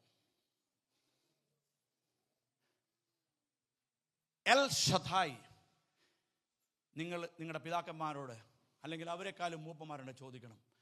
എൽ ഷദായ് എന്നും പറഞ്ഞ് ഒരു ചർച്ചാകട്ടെ, ഒരു സംരംഭമാകട്ടെ തുടങ്ങിയിട്ട് പൊട്ടിയിട്ടുണ്ടെങ്കിൽ നിങ്ങൾ ആ പേര് എൻ്റെ അടുത്തുനിന്ന് കൊണ്ടുവരണമേ. ആ പേരിലെ സർവശക്തൻ്റെ പ്രവൃത്തി. എൽ ദൈവം, ഷദായ് സർവശക്തൻ. ഞാൻ സർവശക്തിയുള്ള ദൈവം. വിവരമുള്ള ബൈബിൾ അല്പം അറിയാവുന്നവരൊക്കെ അതാണ് എൽ ഷദായ് മിനിസ്ട്രി എന്നൊക്കെ എവിടെയെങ്കിലും മാറ്റാതെ ഇടുന്നതിൻ്റെ പിൻപിൽ എന്താണെന്നറിയോ? ഈ പദത്തിലാണ് കിടക്കുന്നത്. യേശുവെന്നുള്ള നാമത്തിലാണ്. പൊന്നും വെള്ളിയും എനിക്കില്ല, നസ്രേന യേശുവിൻ്റെ നാമത്തിൽ എഴുന്നേറ്റ് നടക്കുക. ആ നാമത്തെക്കുറിച്ച് പറയുന്നുണ്ട്, സർവം മുഴങ്കാലും മടങ്ങും, നരകശക്തികൾ വിറയ്ക്കും, അസാധ്യങ്ങൾ സാധ്യമാകും. അതുകൊണ്ട് പറയണം, എൽ ഷദായിയ എൻ്റെ ഭവനം ഭരിക്കുന്നത്, എൽ ഷദായിയ എന്നോട് കൂടെയുള്ളത്. അവൻ സഫിഷ്യന്റ് അല്ല, അവൻ എല്ലാത്തിലും സഫിഷ്യന്റ് ആക്കുന്നവനാ. എൽ ഷദായി എന്നുള്ളതിൻ്റെ മീനിങ് അതാണ്, സഫിഷ്യന്റ് ആയിട്ട് നൽകുന്നവൻ. എന്നാലും 10-24 വർഷം മക്കളുണ്ടാകാത്ത അബ്രഹാമിനെ നോക്കി പറയുകയാണ് ബഹുജാതികളുടെ പിതാവ് എന്ന്. ഇവിടെ ഈ സർവശക്തനായ ദൈവം, സങ്കീർത്തനം 24:3 യുദ്ധവീരനായ ദൈവം, ജനസിസ് 13:14 യഹോവയ്ക്ക് വയ്യാത്ത വല്ല കാര്യവുമുണ്ടോ? യെശയ്യാ പ്രവചനത്തിൽ നിന്ന് പ്രാരംഭത്തിൽ പറഞ്ഞതുപോലെ അവൻ അത്ഭുത മന്ത്രി, വീരനാം ദൈവം. പക്ഷേ ഈ ദൈവം എൻ്റെ വിഷയത്തിൽ മിണ്ടുന്നില്ല. ഈ വിഷയത്തിൽ മിണ്ടുന്നില്ല. അപ്പം നിങ്ങൾ അതിൻ്റെ ഇംഗ്ലീഷ് ട്രാൻസ്ലേഷൻ ഒന്ന് വായിക്കുമ്പോൾ അവിടെ എഴുതിയിരിക്കുന്നത് he is rest in love എന്ന. അവൻ സ്നേഹത്തിൽ മിണ്ടാതിരുന്നു എന്നല്ല അവിടെ എഴുതിയിരിക്കുന്നത്. എങ്ങനെയാ ബെൽസി വായിക്കോ? ഹി ഈസ് ഇടുന്നില്ലേ? He is rest in love. മലയാളത്തിൽ എന്നതാ? അവൻ സ്നേഹത്തിൽ മിണ്ടാതെ ഇരിക്കുന്നു. അപ്പോൾ rest in love, rest in peace അല്ല, റെസ്റ്റ് ഇൻ ലവിലാകുമ്പോഴാണ് കർത്താവ് മിണ്ടാതെ. പ്രിൻസേ ഇവിടെ നോക്കിയിരിക്കും, ഫോണെടുത്ത് ദൂരെ പറയും. അപ്പം റെസ്റ്റ് ഇൻ ലവ്, സ്നേഹത്തിൽ. മലയാളം എങ്ങനെയാ അന്നേരം? മിണ്ടാതിരിക്കുന്നു എന്നല്ല. ദൈവം സ്നേഹത്തിൽ വിശ്രമിക്കുന്നു. ദൈവം മിണ്ടാതിരിക്കുന്നു എന്നല്ല അവിടെ പറഞ്ഞേ. നിന്റെ സ്നേഹത്തിൽ നീ എന്നോട് മിണ്ടാതിരുന്നു എന്നുള്ളതിൻ്റെ പദത്തിൻ്റെ ഇംഗ്ലീഷ് പ്രോപ്പർ ട്രാൻസ്ലേഷനിൽ he is rest in love. സ്നേഹം കൂടിയിട്ട് സ്നേഹത്തിൽ അവൻ വിശ്രമിക്കുകയാണെന്ന്. അപ്പം നമ്മളൊരു കാര്യം ഒന്ന് അറിയണം, ദൈവം എപ്പോഴാണ് വിശ്രമിച്ചതെന്ന്. ഞാൻ ഇന്ന് നിങ്ങളോട് ദൈവപുരുഷൻ എന്നുള്ള നിലയിൽ ആത്മാവിൽ ബുദ്ധി ഉപദേശിക്കുകയാണ്, ദൂതല്ല. എത്ര സാധ്യതകളില്ലെങ്കിലാകട്ടെ, ഉദരരോഗമാകട്ടെ, എന്ത് രോഗവുമാകട്ടെ, നമ്മളെ അത് വലയ്ക്കുന്നുണ്ടോ? അത് നമ്മൾക്ക് ഒരു കെണിയാണോ? അതിൻ്റെ മേൽ താഴെ വീടല്ലോ തൊട്ടേര് കേൾക്കുന്നുണ്ടോ? അതിൻ്റെ മേൽ നമ്മൾ ജയിക്കണം. പിശാചിൻ്റെ പദ്ധതി എന്താണെന്നറിയാവോ? ഇനി മോനെ നിൻ്റെ പേരെന്ന് പറഞ്ഞോട്ടെ, ഇവിടെ കിടന്നാ ഇവിടെ വന്നോ കുറച്ച് നേരം എന്നാ. എനിക്ക് ഇതിൻ്റെ പേരറിയാം, നിന്റെ പേരൊന്ന് ചുമ്മാ പറഞ്ഞോട്ടെ എന്ന് 2 പ്രാവശ്യം പറഞ്ഞാ. ആൻ്റണി. ഇവന് നമ്മുടെ ഉള്ളിൻ്റെ ഉള്ളിൽ ഞാൻ ഉള്ളത് നിങ്ങളോടും ചോദിക്കും. ഇവനായോണ്ട് എനിക്ക് ചോദിക്കാൻ ഒരു ധൈര്യമുണ്ട്. ഉള്ളിൻ്റെ എന്നെ നോക്കിയാണ് ഒക്കറി കാണിക്കല്ലോ അവിടെ നിന്ന്. ഉള്ളിൻ്റെ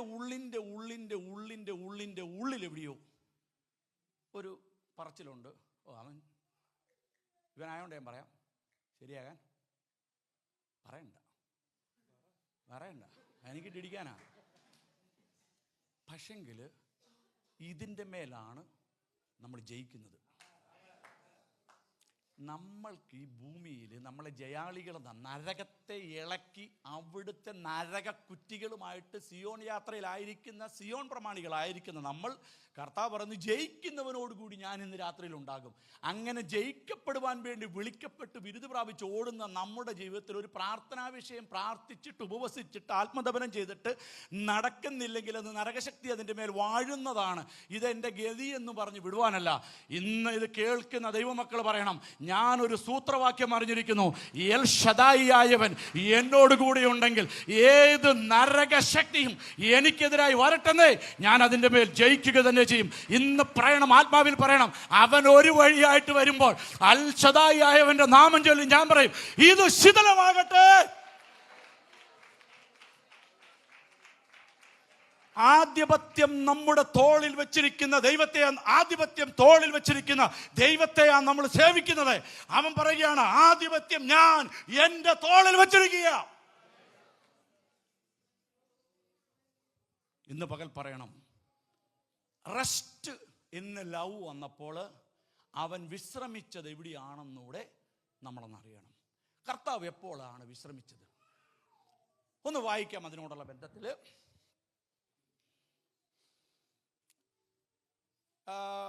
ഉൽപ്പത്തി പുസ്തകം തന്നെ 2-ാം അധ്യായത്തിൻ്റെ 1, 2, 3 വായിക്കാവോ?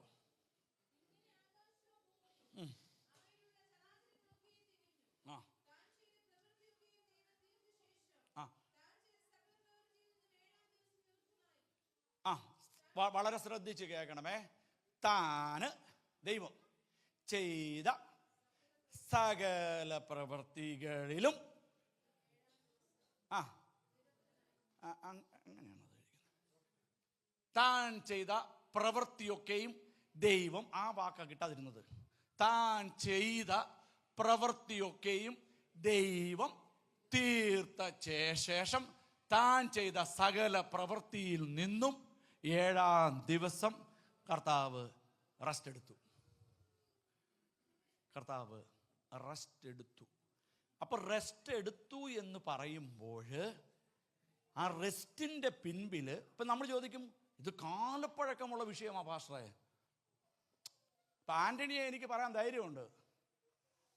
10, 15, 12, 14 വർഷമായിട്ട് ഞാൻ വിഷയങ്ങൾക്ക് വേണ്ടി പ്രാർത്ഥിക്കുക, മുടികളൊക്കെ.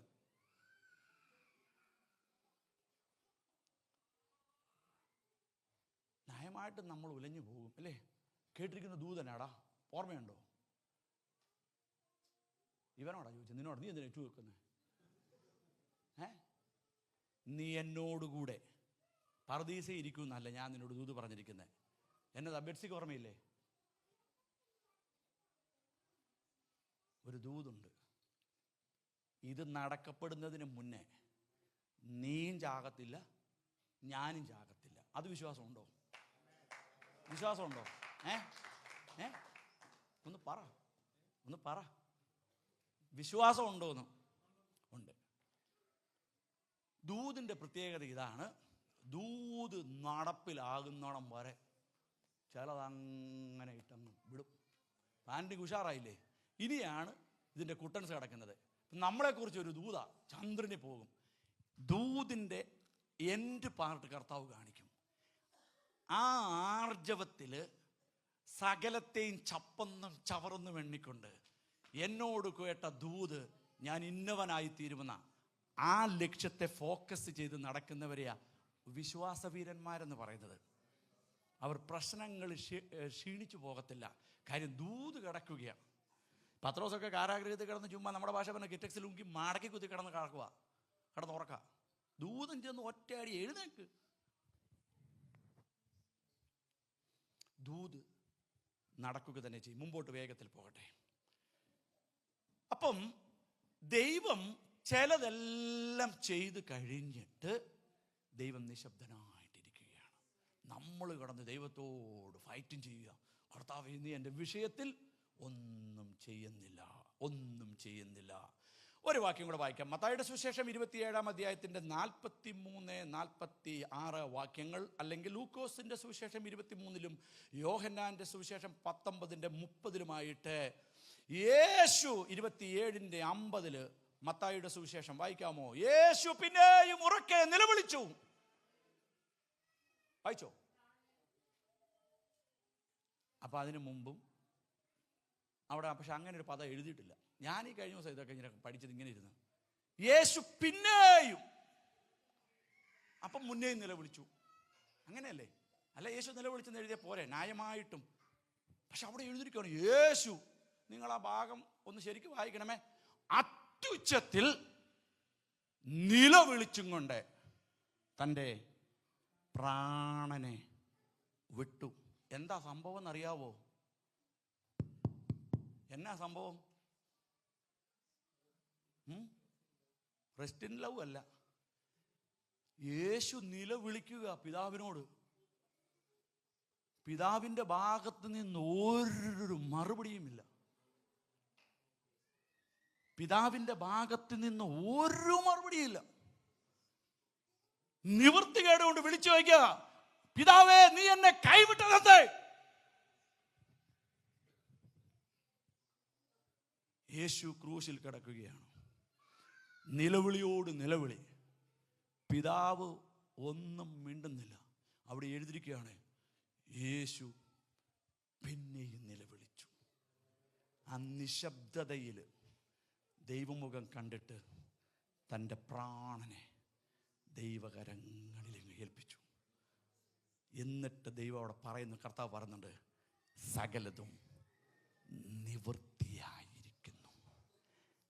ദൈവമക്കളെ, ചില നിവൃത്തീകരണത്തിൻ്റെ ശേഷം, ചില പൂർത്തീകരണത്തിൻ്റെ ശേഷം നമ്മുടെ ഈ കണ്ണുകളിൽ കാണുന്നില്ലെങ്കിലും സ്വർഗത്തിലെ ദൈവം 75-ാമത്തെ വയസ്സ് മുതൽ അബ്രാമിനെ ബഹുജാതികളുടെ പിതാവേ ബഹുജാതികളുടെ പിതാവേ എന്ന് വിളിച്ചതുപോലെ നമ്മുടെ കണ്ണുകളിൽ കാണുന്നില്ലെങ്കിലും സ്വർഗത്തിലെ ദൈവം നമ്മളെക്കുറിച്ച് കാണിക്കാനിരിക്കുന്ന ചില അത്ഭുത പ്രവർത്തികളെ സ്വർഗസിംഹാസനത്തിൽ ചെയ്തതിനു ശേഷം അവൻ ആ സ്നേഹത്തിൽ വിശ്രമിക്കുകയാണ്. അവൻ ആ സ്നേഹത്തിൽ വിശ്രമിക്കുകയാണ്. മാലാഖിയുടെ പുസ്തകത്തിന് ശേഷം പറഞ്ഞു നിർത്താമേ, 4 മിനിറ്റ് മുന്നോട്ടായി. മാലാഖിയുടെ പുസ്തകത്തിന് ശേഷം 400 വർഷം ദൈവത്തിൻ്റെ നിശബ്ദതയാണ്. ദൈവത്തിൻ്റെ നിശബ്ദതയാണ്. ചോദിച്ചാൽ മുമ്പോട്ട് കടന്നു വന്നാട്ടെ. ദൈവത്തിൻ്റെ നിശബ്ദതയാണ്. ഈ ദൈവത്തിൻ്റെ നിശബ്ദത എവിടെയാ മാറുന്നത് നിങ്ങൾക്കറിയാമോ? ദൈവം സംസാരിക്കുന്നില്ല. ദൈവം സംസാരിക്കുന്നില്ല. അപ്പോൾ 1 വർഷമല്ല, 2 വർഷമല്ല, 100 വർഷമല്ല, 400 വർഷമായി ദൈവം സംസാരിക്കുന്നേയില്ല. പക്ഷെങ്കിൽ പുതിയ നിയമം നന്നായിട്ട് അറിയാവുന്ന വിശ്വാസികളാണ്. തിരുവചനത്തിലെ ഒരു പദം ഞാൻ കോട്ട് ചെയ്യാം. കാല സമ്പൂർണത വന്നപ്പോൾ. കാല സമ്പൂർണത വന്നപ്പോൾ. അപ്പോൾ ഈ 400 വർഷം കർത്താവ് ചുമ്മായിരിക്കുമായിരുന്നോ? കാല സമ്പൂർണതയിലേക്ക് എത്തുവാൻ ദൈവം കാത്തിരുന്നു. ദൈവം യേശുവിനെ അല്ല ആദ്യം അയച്ചത്, സക്രിയാവേ. എത്ര വർഷങ്ങളായിട്ടുള്ള പ്രാർത്ഥനയായിരിക്കും. നിശബ്ദത. അഹരോന്യ ഓൾട്ടറ, തിരശീലയുള്ളതാ. അഹരോന്യ ഓൾട്ടർ ആയതുകൊണ്ട് ഈ തിരശീലയ്ക്ക് മറവിൽ നിന്ന് ഈ പുരോഹിതൻ നിലവിളിച്ചിട്ടുണ്ടായിരിക്കാം, കർത്താവേ മക്കളെയും മക്കളുടെ മക്കളെയും സ്വർഗത്തിനും ഭൂമിക്കും നാഥനായ ദൈവം അനുഗ്രഹിക്കട്ടെ. ഇതാണ് അഹരോന്യ ആശീർവാദം. ഇത് പറയുമ്പോൾ ഞാൻ പുത്രനില്ലാത്തവൻ, പുത്രിയില്ലാത്തവൻ. ഈ അഹരോന്യ ശുശ്രൂഷകൾ ചെയ്യുമ്പോഴും അഹരോന്റെ ഉള്ളിൽ ഒരു പെടച്ചിലുണ്ട്. എനിക്ക് പിന്നെ അതങ്ങ് വിട്ടു. അപ്പോൾ ദൈവം വന്ന് പറയുന്നത്, സക്രിയാവേ നിന്റെ പ്രാർത്ഥനയ്ക്ക് ഉത്തരമായി. നിന്റെ ഭാര്യ എലിസബത്ത് ഒരു മകനെ പ്രസവിക്കും. അവൻ്റെ പേർ യോഹന്നാൻ എന്ന് ഇടണം. സംശയിച്ചതിനാൽ അഹരോന്യ ആശീർവാദം അന്ന് കൈകൊണ്ട് കാണിക്കേണ്ടി വന്നു. 400 വർഷത്തെ നിശബ്ദത ഭേദിച്ചും കൊണ്ട് പിന്നെ ഒരു മനുഷ്യൻ അങ്ങോട്ട് ഇറങ്ങിയാണ്. അല്ലയോ സർപ്പസന്തതികളെ, വരുവാനുള്ള ദൈവത്തിൻ്റെ കോപത്തിൻ്റെ ന്യായവിധിയെ തടയിടുവാൻ നിങ്ങളിൽ ബുദ്ധി പറഞ്ഞു തന്നതാണ്. എൻ്റെ പിന്നാലെ ഒരുത്തൻ വരുന്നു, അവൻ്റെ ചെരുപ്പിൻ്റെ വാറഴിപ്പാൻ ഞാൻ യോഗ്യനല്ല. മറിയ നിത്യ സന്ദർശകയായിരുന്നു ദേവാലയത്തിൽ. അവളോട് ദൈവത്തിൻ്റെ ദൂതൻ ഗബ്രിയേൽ വന്നിട്ട് പറയുകയാണേ, മറിയേ, അത്യുന്നതൻ നിന്റെ മേൽ നിഴലിടും, പരിശുദ്ധാത്മാവ് നിന്റെ മേൽ വരും, നീ ഗർഭവതിയാകും, നീ ഒരു മകനെ പ്രസവിക്കും. പുരുഷനെ അറിയാത്ത ഇത് എനിക്ക് എങ്ങനെ സംഭവിക്കും? നിന്റെ ചാർച്ചക്കാരി എലിസബത്ത് ഇപ്പോൾ 6-ാം മാസം ഗർഭവതിയാണെന്നുള്ളത് നിനക്കറിയില്ലേ? അറിയാം. സാഹചര്യങ്ങളെ നീ നോക്കണ്ട. അവരുടെ ഉള്ളിൽ ഒരു തുടിപ്പ് കെടുപ്പാൻ മതിയായവനായ സ്വർഗത്തിലെ ദൈവത്തിൻ്റെ ദൂതനാ ഞാൻ. നിന്നോട് എനിക്കൊരു ദൂതുണ്ട്. നമുക്കൊന്ന് കണ്ണുകളെ അടയ്ക്കാം.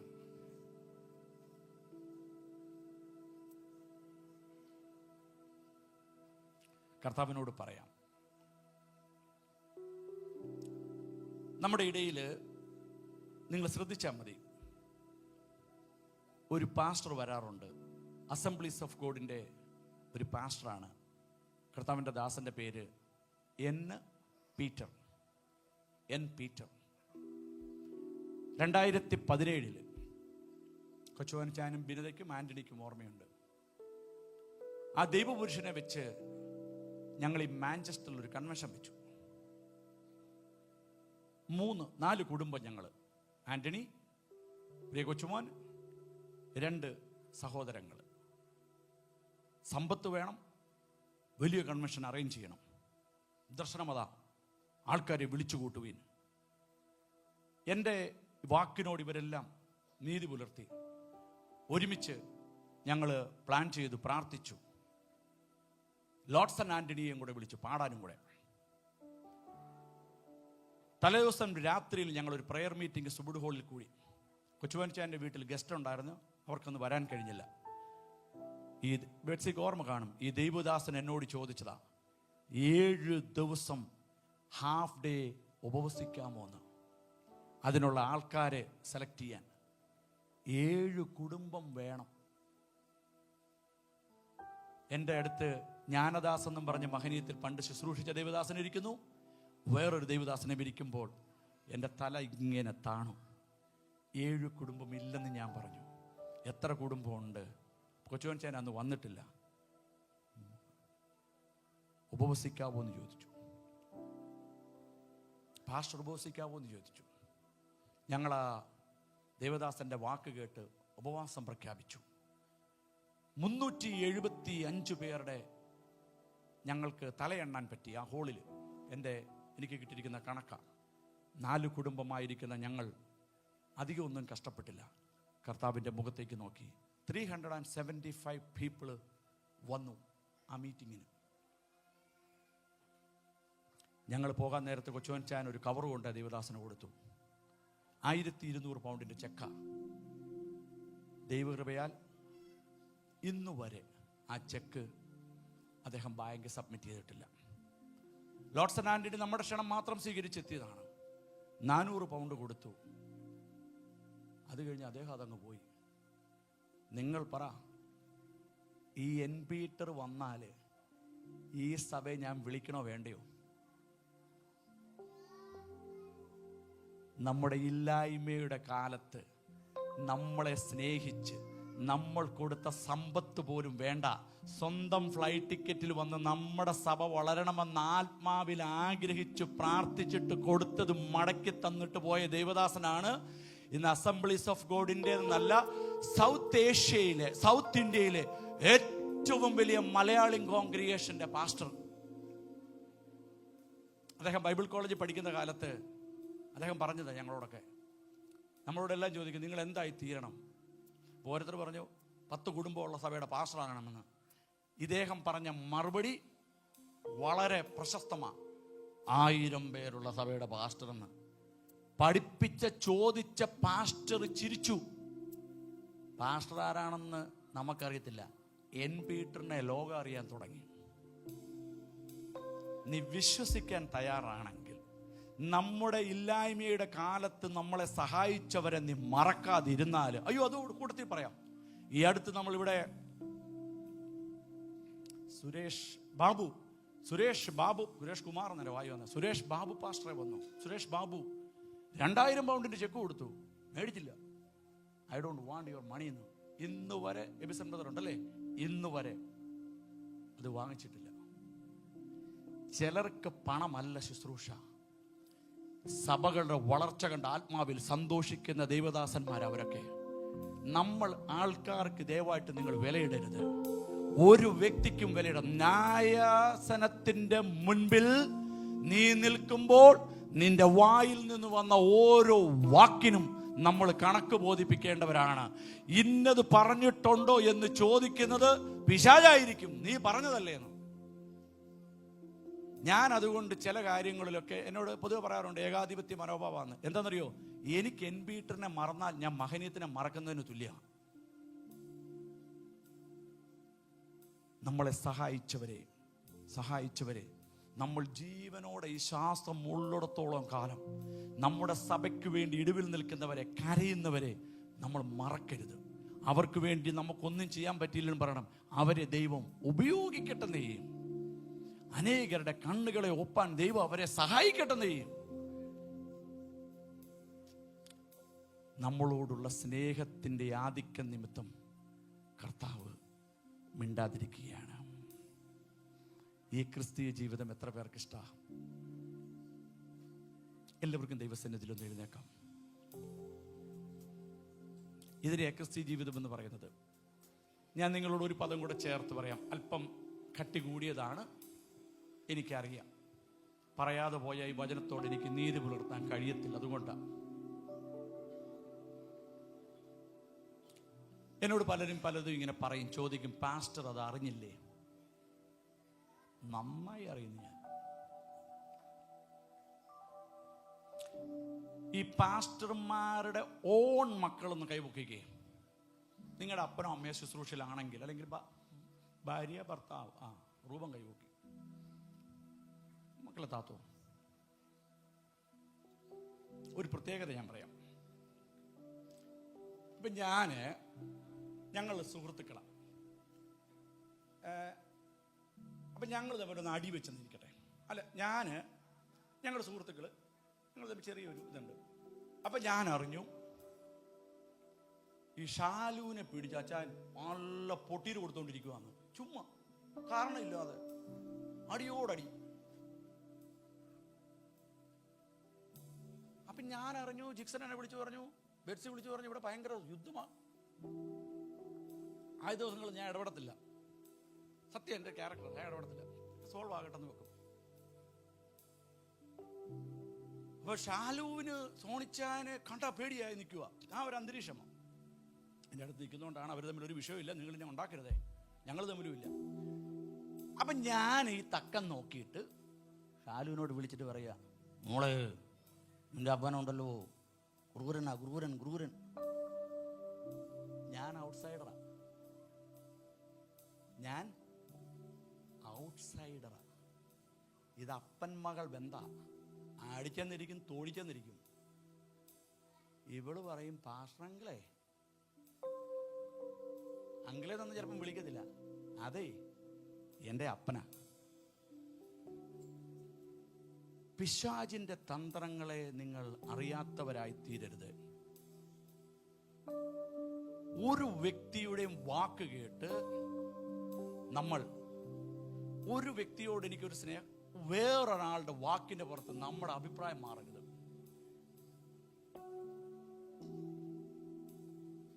നമുക്കൊരു ദൃഢനിശ്ചയം ഉണ്ടായിരിക്കണം. ആന്റണിയെ കുറിച്ച് അവൻ കൊലപാതകയാന്ന് പറഞ്ഞാലും ഞാൻ പറയും ഞാൻ കത്തി കൊടുത്തു വിട്ടെന്ന് പറയും. കാര്യം എനിക്കറിയാം അവൻ ചെയ്യത്തില്ലെന്ന്. ശാലുമോള് പറയും പപ്പായെ കുറ്റപ്പെടുത്താനേ ഇതാണ് ഹൗവയെ പിശാച് വഞ്ചിച്ചു എന്നുള്ള പദത്തിന്റെ അർത്ഥം. തക്കം പാത്തിരുന്ന് ഇന്ന് നമ്മൾ ശ്രദ്ധിച്ചോണമേ. ഞാൻ പറഞ്ഞതിന്റെ സാരം പറയാം. സഭയിലാകട്ടെ, ഓരോ ഭൂമിയിൽ എവിടെയാകട്ടെ, ഒരു കുടുംബമുള്ളതാകട്ടെ, 10 കുടുംബമുള്ളതാകട്ടെ, ഞാൻ ഷാലു ഈ ദേഹത്തോട് പിണക്കാന്നും പറഞ്ഞാൽ ഷാലു മോളെ നീ എൻ്റെ മോളാടി എന്ന് പറഞ്ഞ് അപ്പനൊന്ന് പിടിച്ചു കഴിഞ്ഞാൽ ഉണ്ടല്ലോ, ബിജുഭാഷ വിളിച്ചായിരുന്നു ആദ്യം പറയുന്നത്. പറയൂ. ഇതാണ് സഭയും പാസ്റ്ററും തമ്മിലുള്ള ബന്ധം. സഭയും പാസ്റ്ററും തമ്മിലുള്ള ബന്ധം അതാ. ഞാൻ ചിലപ്പം ജിക്സനോട് തൊഴിച്ചെന്നിരിക്കും, പക്ഷെ അവനോട് എന്തെങ്കിലും ചെന്ന് എന്നെക്കുറിച്ച് പറഞ്ഞാൽ പറയും പാസ്റ്ററെ തൊഴി അവിടെ നിൽക്കട്ടെ, പ്ലസ് എന്നെ ഇത് വിളിച്ചായിരുന്നു. ന്യായാസനത്തിൻ്റെ മുമ്പിൽ നിൽക്കേണ്ട നാൾ നമ്മുടെ കരം ബലപ്പെട്ടിരിക്കണം. എന്നെക്കുറിച്ച് ഇങ്ങനെ പറഞ്ഞു പാസ്റ്റർ അങ്ങനെ പറഞ്ഞു എന്ന് ഞാൻ പറഞ്ഞ് കേട്ടതല്ലേ. തെളിയിക്കുന്ന നാളിൽ എനിക്കറിയാം എൻ്റെ തല ഉയർന്നുമിരിക്കും, എൻ്റെ കരം ബലപ്പെട്ടുമിരിക്കും. ഇതിന് കോൺഫിഡൻ്റ് എന്നാണ് പറഞ്ഞത്. വചനത്തിലും ആത്മാവിലും വിശ്വാസത്തിലുമുള്ള കോൺഫിഡൻ്റാണ്.